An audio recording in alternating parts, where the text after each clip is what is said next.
But the real revolution in Soviet studies, and first of all in the studies of Stalinism, came with the collapse of the Soviet Union. In the early 1990s, Soviet archives were opened. Historians found themselves buried under the avalanche of new material.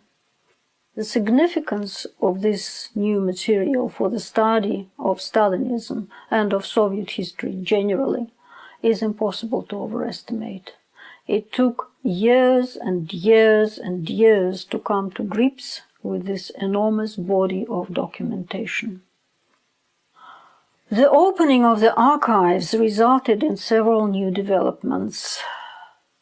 One result, perhaps most important, was that Russian historians have come to occupy a major space in the study and the interpretation of the Stalin era. A very important aspect of their work is the publication of archival documents of the Stalin period.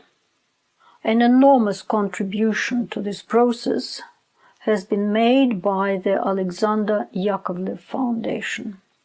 It published over 80 volumes of documents in the series Russia 20th Century Documents. Among these are such volumes as Politburo and the Wreckers, or the campaign against wreckers in the military industry, and an incredibly interesting volume, Power and the Creative Intelligentsia, from 1917 until 1953.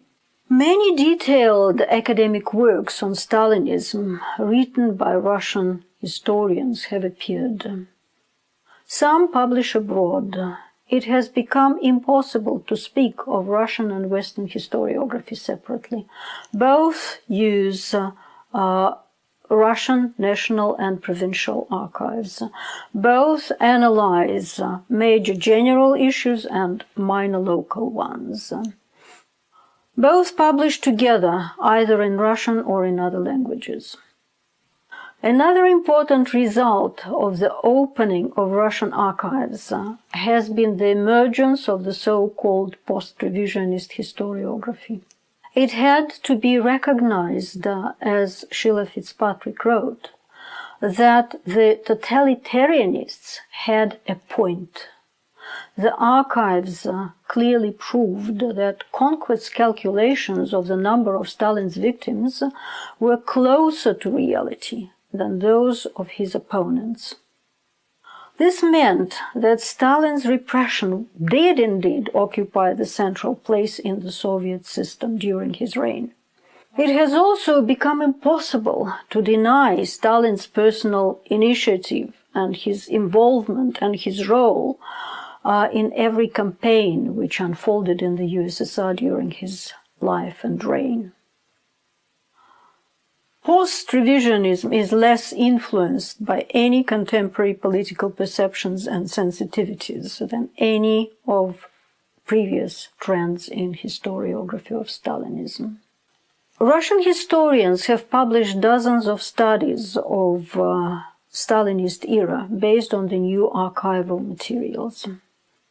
Some, for example, biographies of Stalin by Dmitry Volkogonov and Edward Gardzinsky, are written in a popular, perhaps a bit sensationalist manner, and are designed for a general public.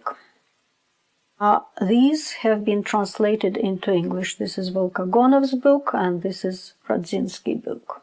Similar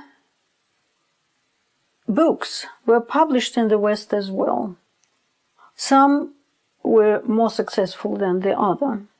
But Sebag Montefiore's book, Young Stalin, for example, is very well resourced. But there are also deeply researched and extremely detailed academic biographies of Stalin.